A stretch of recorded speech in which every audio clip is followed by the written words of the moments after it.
تبت یدا ابی لہب و تب، ٹوٹ جائیں ابو لہب کے دونوں ہاتھ اور وہ تباہ و برباد ہو گیا۔ اس میں اللہ نے پیش گوئی کر دی کہ یہ اب اسلام بھی قبول نہیں کرے گا۔ اس صورت کے بعد 10 سال وہ زندہ رہا ہے، قرآن کو جھوٹا ثابت کر سکتا تھا اسلام قبول کر کے، کہ قرآن تو کہہ رہا ہے کہ تو دوست کی ہے، تو دیکھ میں کلمہ پڑھ لیا، لے عمر دوزے کی سوٹ کے دسو، لیکن نہیں سر، جب ختم اللہ علی قلوبہم وعلی سمعہم وعلی ابصارہم ہو جائے تو پھر سر دنیا کے سارے علماء، مشائخ، انبیاء، فرشتے مل کے بھی کسی کو کلمہ نہیں پڑھا سکتے۔ اے نبی، جس سے تم محبت کرتے ہو تم اسے ہدایت نہیں دے سکتے، بلکہ اللہ جسے چاہتا ہے ہدایت دیتا ہے۔ یہ بڑا کریٹیکل ایشو ہے میرے بھائیو۔ ما اغنی عنہ مالہ وما کسب، اسے کوئی فائدہ نہیں پہنچایا اس کے مال نے، اور جو کچھ وہ کمات کے جوڑتا رہا کوئی چیز اس کے کام نہیں آئے گی۔ سیصلی نارا ذات لہب، ان قریب وہ جھونک دیا جائے گا شعلوں والی آگ میں۔ وامرأتہ حمالۃ الحطب، اور اس کی جو بیوی ہے وہ بھی بدبخت ایندھن اٹھانے والی ہوگی۔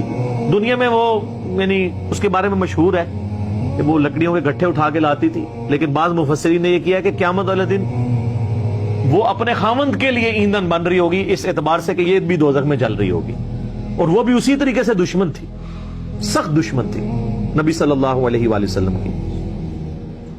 فی جیدہا حبل من مسد، اور اس کے گلے میں قیامت والے دن اس رسی کا پٹا ہوگا، یعنی جس رسی میں وہ باندھ کے لاتی ہے نا لکڑیاں، گھر کے کام کاج کرتی ہے، یہی اس کے گلے میں پٹے کے طور پہ ڈالا جائے گا۔ اب پتہ نہیں، یہ اگر آپ تفسیر اٹھائیں نا تو جو الفاظ انہوں نے نبی علیہ السلام کے لیے استعمال کیے نا، ان ساروں کا اللہ تعالیٰ نے پریسائز انداز میں اس میں جواب دیا۔ اور یہ دیکھیں ایسی لعنتیں اس کے اوپر پڑی ہیں کہ مسلمانوں کی جہری نمازوں میں اکثر یہ صورت پڑھی جاتی ہے، کیونکہ اس کا جوڑا بنتا ہے سورہ اخلاص کے ساتھ۔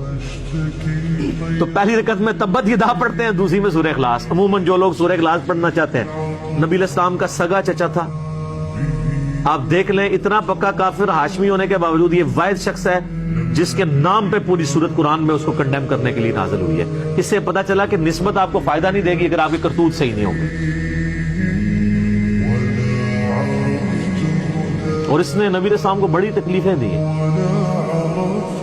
مسند احمد میں آتا ہے نبی علیہ السلام، آپ کو پتا ہے جب لوگ حج کے لیے آتے تھے، حج تو آپ کو پتا ہے زمانے قدیم سے چل رہا تھا بگڑی ہوئی فارم میں، نبی علیہ السلام منا کے خیموں میں جا جا کے لوگوں کو دعوت دیا کرتے تھے۔ پہلے تو آپ کے 13 سال بڑے ٹف گزرے ہیں، تو جس خیمے میں لوگوں کی ذہن سازی کر کے باہر نکلتے تھے، پیچھے سے ان کا چچا داخل ہو جاتا تھا اور کہتا تھا کہ یہ تو جو آیا یہ تو مجنون اور پاگل ہے، میرا بھتیجا ہے، میں اسے جانتا ہوں، یہ پاگل ہے، اس کا بیچارے کا ذہنی توازن ٹھیک نہیں ہے، تم اس کی بات کو سیریس نہ لینا۔ آپ ذرا امیجن کریں کہ کتنی تکلیفیں نبی علیہ السلام نے کاٹی ہیں۔ اب ظاہر چچا سے لڑ بھی نہیں سکتے، رسپیکٹ کا رشتہ بھی ہے، بڑا بھی ہے، تو یہ زیادہ خبیث تھا ابو لہب۔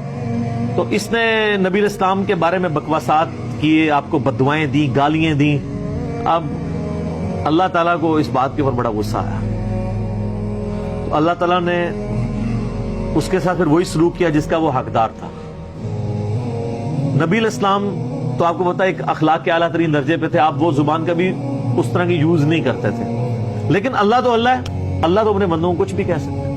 تو اللہ نے اپنے نبی کے دفاع میں جو اس نے بددعائیں دی تھی اس کانٹیکسٹ میں، کہ بعض کافر بھی صورت کے اوپر اعتراض کرتے ہیں کہ یہ تمہارے رب کی تو لینگویج ہی بڑی عجیب ہے، وہ تو بددعائیں، وہ تو ایک بوڑھی اماں کی طرح بددعائیں دیتا ہے، تو یہ ایسا نہیں ہے، ایک پورا کانٹیکسٹ ہے اس کے۔